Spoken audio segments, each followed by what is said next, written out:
Good morning, everyone. My name is Matthew.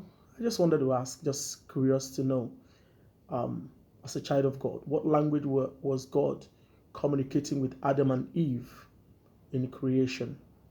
What language was God using to create the world? And what language um, was God using to communicate with Adam and Eve?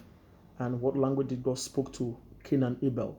And what language did they speak back to God when they sinned against God? So I've been wanting to know what was the first language that man spoke on earth, because I know it's not English, it's not Spanish, it's not Portuguese, it's not French.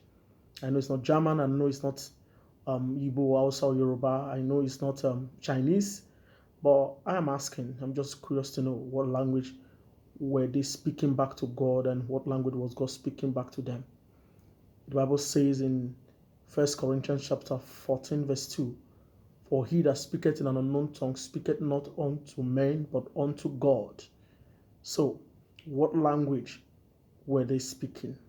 Because the devil did not go to school, so he doesn't understand English, he doesn't understand Yoruba also. So, what is the language of God to man?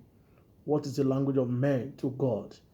Because I know that if God wants to speak to everybody in every language, he will speak once and everybody will understand what he spoke. That was exactly what happened on the day of Pentecost. He sent forth his spirit upon them, and they were speaking, and everybody that stood by understood what they were speaking. Some people understood every language that was being spoken, why they spoke in tongues.